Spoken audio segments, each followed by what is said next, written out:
இன்னைக்கு நம்ம பார்க்க போகிற topic energy stored in capacitor. இந்த டாப்பிக்கில் வந்து பார்த்தீங்கன்னா எந்த ஒரு டயக்ராம் கிடையாது, ஃபுல்லாக டெரிவேஷன் தான். ஆனால் டெரிவேஷன் போகிறதுக்கு முன்னாடி சில பேசிக் ஃபார்முலா ஜஸ்ட் ரீகேப் பண்ணிக்கலாம். வாங்க வீடியோக்குள்ளே போகலாம்.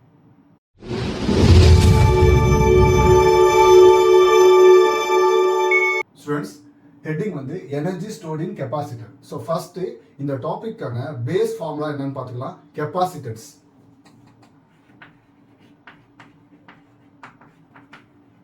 ஸோ கெப்பாசிட்டர் ஃபார்முலா என்னது? C equal Q by V. ஸோ இந்த ஃபார்முலா வந்து நான் Qன்னு சொல்ற சார்ஜையும் Vன்னு சொல்ற வோல்டேஜுக்கான ஃபார்முலாவை டிரைவ் பண்ணி எடுத்துக்கிறேன். ஸோ ஃபர்ஸ்ட் Qக்கான ஃபார்முலா Q ஈக்குவல் டு, அப்போ இந்த V இந்த பக்கம் வந்துச்சுன்னா மல்டிப்ளை ஆகுமா? அப்போ Q equal to CV, equation 1. Next voltage, இந்த V அப்படி இந்த பக்கம் கொண்டு வந்துருங்க. அப்போ C கீழே வந்துருமா? அப்போ C equal to Q by C. அப்போ ஈக்குவேஷன் 2 முடிஞ்சு. இப்போ பேஸ் ஃபார்முலா முடிஞ்சிச்சு. கொஸ்டின் பார்த்தீங்கன்னா எனர்ஜி ஸ்டோர்ட் இன் கெப்பாசிட்டர்னு சொன்னோமா? இப்போ எக்ஸாம்பிள் ஒரு கெப்பாசிட்டர் எடுத்துக்கோங்க. நீங்கள் வோல்டேஜ் கனெக்ட் பண்ணுறீங்க. வோல்டேஜ் கனெக்ட் பண்ண என்ன ஆகும்? அந்த வோல்டேஜ் வந்து பார்த்தீங்கன்னா அந்த கெப்பாசிட்டர் இருக்கிற சார்ஜை வந்து பார்த்தீங்கன்னா ஸ்டிமுலேட் பண்ணும். ஸ்டிமுலேட் பண்ண உடனே அந்த சார்ஜ் வந்து மூவ் ஆக ட்ரை பண்ணுமா? மூவ் ஆகிறதுக்கு நமக்கு என்ன வேணும்? எனர்ஜி வேணும். அப்போ எனர்ஜி கண்டினியூஸாக ரிப்ளேஸ் பண்ணாதான் சார்ஜ் மூவ் ஆகிட்டே இருக்குமா? அப்போ இந்த ப்ராசஸ் எப்படி சொல்லலாம்? ஒர்க் டன் பை சார்ஜ்னு சொல்லலாமா? அப்போ வோல்டேஜ் சேஞ்ச் ஆகும்போது சார்ஜ் சேஞ்ச் ஆகுது. சார்ஜ் சேஞ்ச் ஆகும்போது எனர்ஜி யூட்டிலைஸ் ஆகுது. அந்த எனர்ஜி யூட்டிலைஸ் தான் நம்ம ஒர்க்குன்னு சொல்றோம். அப்போ இந்த மூணையும் கனெக்ட் பண்ற மாதிரி ஏதாவது ஃபார்முலா இருக்குன்னு பார்த்தா பார்க்கலாம். ஒர்க் W எழுதிக்கலாம். So work equal to voltage into charge. நம்ம சார்ஜ் வந்து கான்ஸ்டன்ட் கிடையவே கிடையாது, சார்ஜ் மாறிக்கிட்டே இருக்குமா? அப்போ அது எப்படி எழுதிக்கலாம்னா DQன்னு எழுதிக்கலாம். சார்ஜ் மாறும்போது அதோட எனர்ஜியும் மாறுமா? அப்போ எனர்ஜி மாறும்போது ஒர்க் டன்னும் மாறிட்டே இருக்குமா? அப்போ சேஞ்ச் இன் ஒர்க் டன் எப்படி எழுதலாம் பார்த்தீங்கன்னா DW. இப்போ DW equal to V DQ. இப்போ இந்த V வந்து பார்த்தீங்கன்னா ஈக்குவேஷன் 2 நம்ம கண்டுபிடிச்சிருக்கோம்ல, அதை இங்கே சப்ஸ்டியூட் பண்ணுங்க. Substitute equation 2. அப்போ DW Q by C DQ. நமக்கு ரெண்டு பக்கமும் பார்த்தீங்கன்னா என்ன இருக்குன்னு பார்த்தீங்கன்னா டிஃபரன்சியேஷன் இருக்கு. டிஃபரன்சியேஷனை கேன்சல் பண்ண நம்ம என்ன பண்ணணும்? இன்டகிரேஷன் பண்ணணுமா? ஸோ ரெண்டு பக்கமும் நம்ம இன்டகிரேஷன் போட்டுக்கலாம். ஆனால் இதில் போடும்போது ஒரு சின்ன ஒரு லாஜிக் பாருங்க. நமக்கு டிஃபரன்சியேஷன் பக்கத்தில் என்ன இருக்கோ அதை தான் நம்ம இன்டகிரல் பண்ணணும். டிஃபரன்சியேஷன் பண்ணணும் இருக்கு, Q இருக்கா?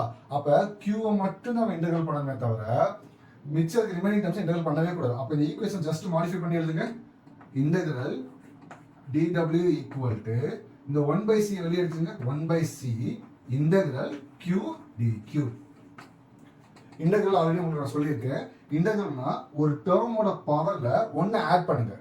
அந்த ஆட் பண்ணதுக்கு அப்புறம் ஒரு வேல்யூ வரும்ல, அதை அப்படியே கீழே டினாமினேட்டர்ல எழுதுங்க. இப்போ எக்ஸாம்பிள் இது இன்டகிரல் பண்ணும்போது பாருங்க, Qக்கு மேல என்ன இருக்கு? 1 இருக்கா? அப்ப 1 திருப்பி ஆட் பண்ணுங்க. 1 + 1 2. இப்போ பாருங்க 1/c. ஸோ இதை இன்டகிரல் பண்ணீங்கன்னா Q². அப்போ பவர்ல 2 வந்துச்சா? திருப்பி அதை டினாமினேட்டர்ல போட்டோம் 2. ஸோ ரைட் சைடு இன்டகிரல் முடிஞ்சிச்சு. லெஃப்ட் சைடில் பார்த்தீங்கன்னா இங்கே இன்டகிரல் இருக்கு, டிஃபரன்சியேஷன் இருக்கு. ரெண்டும் ஒன்றுக்கு ஒன்று கேன்சல் ஆயிடுச்சு. ரிமைனிங் என்ன இருக்குன்னா ஒர்க். நான் ஒரு முன்னாடி ஒரு கான்செப்ட் பண்ணேன். எனர்ஜி எந்த அளவு சேஞ்ச் ஆகுமோ அந்த அளவு நமக்கு ஒர்க்கு கிடைச்சிக்கிட்டே இருக்குமா? அப்போ energy is equal to work. இங்கே கிடைக்கிற ஒர்க்கை நம்ம எப்படி வந்து கெப்பாசிட்டி எனர்ஜியாக மாற்றி ஸ்டோர் பண்ணுதுன்னா எலக்ட்ரோஸ்டாட்டிக் பொட்டன்ஷியல் எனர்ஜியை ஸ்டோர் பண்ணுது. அப்போ W ஈக்குவல் டு UE. UEனா என்ன அர்த்தம்னா electrostatic potential energy.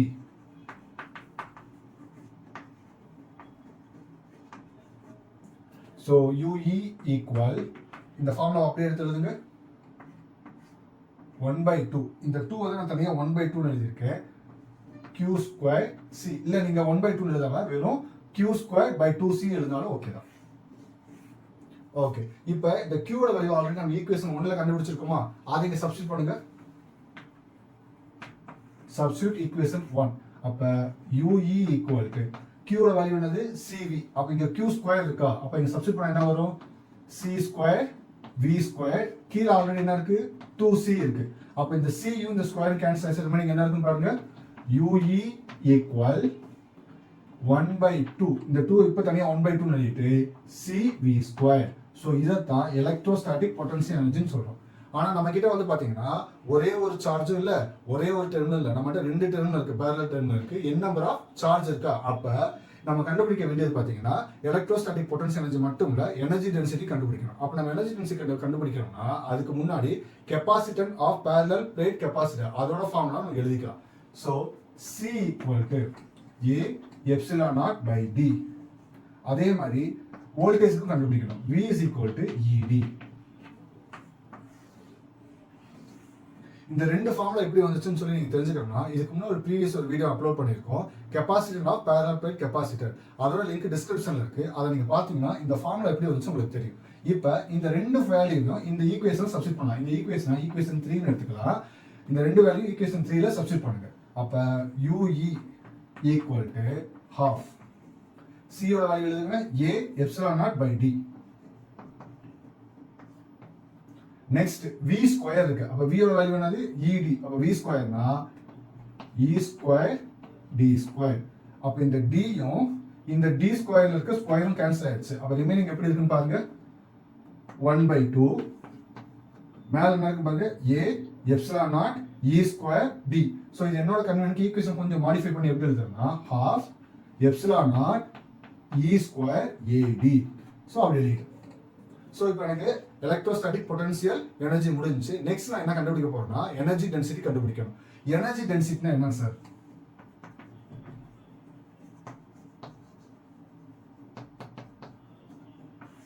Energy density simple பாத்தீங்கன்னா ஸ்மால் u.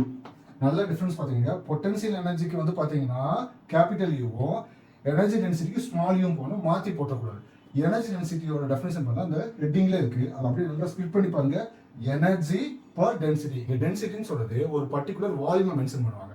அப்ப energy density equal to energy. இங்க என்ன எனர்ஜி கண்டுபிடிச்சிருக்கோம்? எலக்ட்ரோஸ்டாட்டிக் பொட்டன்ஷியல் எனர்ஜியா அதோட சிம்பல் என்னது UE.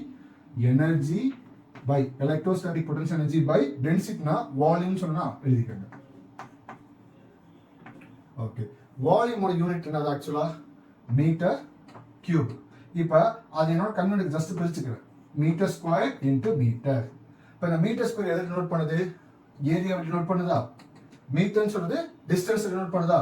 அப்ப ஒரு வால்யூமை எப்படி எழுதலாம்னு பாத்தீங்கன்னா ஏரியா இன்டு டிஸ்டன்ஸ் எழுதலாமா? இதை மட்டும் ஞாபகம் வச்சுக்கோங்க. இதை அப்படியே அங்க சப்ஸ்டிட் பண்ணிக்கலாம். அப்ப small UE equal to capital U electrostatic potential எனர்ஜியோட ஃபார்முலா என்ன கண்டுபிடிச்சிருக்கோம்? half epsilon naught E square AD. அதை அப்படியே எழுதிக்கங்க. half epsilon naught E square AD divided வால்யூம்க்கு என்ன கண்டுபிடிச்சிருக்கோம்? AD ன்னு கண்டுபிடிச்சிருக்கோமா? அது எழுதிக்கங்க AD. அப்ப AD கேன்சல் ஆயிருமா? அப்ப நமக்கு ஃபைனல் கரெக்டா வந்தது பாத்தீங்கன்னா UE equal to half epsilon naught E square. அப்ப இந்த ஃபார்முலா தான் வந்து பாத்தீங்கன்னா எனர்ஜி டென்சிட்டி. சோ இந்த ஃபார்முலா தான் energy stored in capacitor. Students இப்போ இந்த டெரிவேஷனுக்கான மிஸ்டேக்ஸ் என்னன்னு பார்த்துடலாம். ஃபர்ஸ்ட் இதுல மிஸ்டேக்னு சொல்றதை விட நீங்க ஞாபகம் வச்சுக்க வேண்டியது முக்கியமா இருக்கும். ஃபர்ஸ்ட் இந்த ஃபார்முலா நீங்க எழுதிடுவீங்க. ஆனா அந்த ஃபார்முலாவை இந்த மாதிரி டேர்ம்ஸ் எழுதிருக்கணும். கியூவோட ஃபார்முலா வியோட ஃபார்முலா எழுதி முன்னாடி எழுதி வச்சுட்டா பெட்டர். பிகாஸ் நீங்க நடுவில் சப்ஸ்டிட் பண்ணும்போது அந்த டைம் உங்களுக்கு டக்குன்னு ரெகனைஸ் பண்ணவே முடியாது அந்த ஃபார்முலாவை. அதனால ஃபர்ஸ்ட் நீங்க எழுத வேண்டியது இந்த ஃபார்முலாவை தான். இது ஃபர்ஸ்ட். செகண்ட் வந்து பாத்தீங்கன்னா இந்த இடத்துல இன்டெகிரல் பண்ணும்போது கொஞ்சம் கேர்ஃபுல்லா பண்ணுங்க. ஜென்ரலாகவே நான் டிஃபரன்சஸ் இன்டெகிரல் பண்ணும்போது ஸ்டூடெண்ட்ஸ் நிறைய மிஸ்டேக் பண்ணுவாங்க. ஸோ இந்த இடத்துல ரொம்ப கேர்ஃபுல்லா நீங்க பாத்துக்கோங்க. மூணாவது வந்து பாத்தீங்கன்னா இந்த இடம் ரொம்ப ரொம்ப மெயின். ஏன்னா இப்போ இந்த Q ஸ்கொயர் கண்டுபிடிச்ச உடனே அப்படியே ஓகே கண்டுபிடிச்சிட்டோம் டேரக்டா இங்க வந்துருவாங்க. ஆனா அதுல ஒரு சின்ன மிஸ்டேக் என்னன்னா Qவோட வேல்யூ இங்க சப்ஸ்டிட் பண்ணணும். நம்ம மறந்துடுவோம். ஏன்னா இங்க ஃபார்முலா நம்ம எழுதியிருப்போம். அதனால வியோட வேல்யூ சப்ஸ்டிட் பண்ணுவோம். நமக்கு Q கிடைச்சிருச்சு, சியும் கிடைச்சிருந்து ஜாலியா அதை அப்படியே விட்டுருவோம். ஆனா இந்த இடம் மோஸ்ட் இம்பார்ட்டன்ட். இந்த இடத்த மறந்துடாதீங்க. நீங்க Qவை சப்ஸ்டிட் பண்ணாதான் அது எப்படி மாறும்னா CV-யா மாறும். இதை நீங்க நல்லா கவனிச்சு பாத்தீங்கன்னா இதை நம்ம என்ன சொல்றோம்? எலக்ட்ரோஸ்டாட்டிக் பொட்டன்ஷியல் எனர்ஜின்னு சொல்றோம்ல, half CV ஸ்கொயர். நீங்க கைனடிக் எனர்ஜியோட ஃபார்முலா என்னது? half mv ஸ்கொயரா? ரெண்டும் ஒரே மாதிரி இருக்கு பாத்தீங்களா? அந்த ஃபார்முலாக்கு நம்ம கொண்டு வந்தாதான் நமக்கு ஃபைனல் ஆன்சர் ஈஸியா கிடைக்கும். ஸோ இந்த ஸ்டெப் ரொம்ப ரொம்ப இம்பார்ட்டன்ட் பாத்துக்கங்க. அதுக்கப்புறம் ரொம்ப இம்பார்ட்டன்ட் பாத்தீங்கன்னா இதுதான். இது வந்து பாத்தீங்கன்னா ப்ரீவியஸ் டாபிக்கோட ஃபார்முலா. அந்த டாபிக் நீங்க நல்லா படிச்சிட்டீங்கன்னா இது ஈஸியா உங்களுக்கு புரிஞ்சிடும். ஸோ இந்த தான் ஞாபகம் வச்சுக்கோங்க. இப்போ இதை சப்ஸ்டிட் பண்ணிட்டு அதுக்கப்புறம் நீங்க பார்க்க வேண்டியது பாத்தீங்கன்னா இந்த பிளேஸ் தான் எனர்ஜி டென்சிட்டி. எனர்ஜி டென்சிட்டில ரொம்ப ரொம்ப முக்கியமானது இந்த வால்யூமை இப்படி பிரிச்செழுது தான். ஏன்னா நீங்க வால்யூம் எழுதிடுவீங்க. ஆனா இந்த பிரிச்செழுத தெரியாம என்ன யோசிக்காம எம் கியூப் எம் ஸ்கொயர் வேற மாதிரி யூனிட் சப்ஸ்டிட் பண்ணி ஆன்சர் தப்பா வந்துடும். ஸோ இந்த ஃபார்முலா இன்டகிரேஷன் அப்புறம் இந்த Q வேல்யூ சப்ஸ்டிட் பண்றது, இந்த எக்ஸ்ட்ரா இருக்கிற ஃபார்முலாஸ், அப்புறம் எனர்ஜி டென்சிட்டில வால்யூம். இந்த 5 தான் நீங்க மேஜரா தப்பு பண்றது. இதை மட்டும் நீங்க நல்லா ஞாபகம் வச்சாலே இந்த டெரிவேஷன் கம்ப்ளீட்டா முடிச்சிடும். ஸ்டூடெண்ட்ஸ், இந்த டெரிவேஷனுக்கான ஹிண்ட் நம்ம பார்த்துடலாம். மொத்தம் நம்ம கிட்ட 7 ஹிண்ட் இருக்கு. ஃபர்ஸ்ட் ஹிண்ட் என்னன்னா C = Q/V. அந்த ஃபார்முலா யூஸ் பண்ணி நம்ம Qயும் Vயும் கண்டுபிடிக்கணும். நெக்ஸ்ட் பார்த்தோம்னா ஒர்க் ரிலேட்டட் ஃபார்முலா. ஸோ இந்த ரெண்டுலையும் பார்த்தீங்கன்னா இந்த ரெண்டையும் கம்பைன் பண்ணி என்ன கண்டுபிடிக்க போறோம்னா எலக்ட்ரோஸ்டாட்டிக் பொட்டன்ஷியல் எனர்ஜி கண்டுபிடிக்க போறோமா. அது ரொம்ப ரொம்ப முக்கியமானது. ஒர்க்கும் எலக்ட்ரோஸ்டாட்டிக் பொட்டன்ஷியல் எனர்ஜியும் சேம்னு நீங்க அந்த இடத்துல சப்ஸ்டிட் பண்ணிடணும். நீங்க கடைசி வரைக்கும் WW போட்டீங்கன்னா ஆன்சர் தப்பாயிடும். 4வது ஸ்டெப் வந்து ரொம்ப ரொம்ப முக்கியம். Qவை மறக்காம சப்ஸ்டிட் பண்ணிருங்க. நெக்ஸ்ட் பாத்தீங்கன்னா இது ஆல்ரெடி நான் சொன்ன மாதிரி தான் இந்த ரெண்டு ஃபார்முலா வந்து வேற டெரிவேஷனோட ஆன்சர். அதை ரெண்டையும் நீங்க கரெக்டா சப்ஸ்டிட் பண்ணாதான் உங்களுக்கு அடுத்த ஸ்டெப்பே மூவ் ஆகும். சியோட வேல்யூ வியோட வேல்யூ. சின்னு சொல்றது கெபாசிட்டன்ஸ், வின்னு சொல்றது வோல்டேஜ். ஸோ இதெல்லாம் நீங்க சப்ஸ்டிட் பண்ண உங்களுக்கு கடைசி என்ன கிடைக்கும் பாத்தீங்கன்னா எலக்ட்ரோஸ்டாட்டிக் பொட்டன்ஷியல் எனர்ஜி கிடைக்கும். அதுக்கப்புறம் என்ன கண்டுபிடிக்க போறோம்னா எனர்ஜி டென்சிட்டி. இந்த ரெண்டுக்கு ரொம்ப முக்கியமான வித்தியாசம் பாத்துக்கோங்க. எலக்ட்ரோஸ்டாட்டிக் பொட்டன்ஷியல் எனர்ஜினா கேபிட்டல் U, எனர்ஜி டென்சிட்டினா ஸ்மால் u. இதை மாத்தி போட்டாதீங்க, ஃபுல்லா உங்களுக்கு தப்பாயிரும். ஸ்டூடெண்ட்ஸ், இந்த வீடியோ கண்டிப்பாக உங்களை சாட்டிஸ்ஃபை பண்ண நம்புறேன்.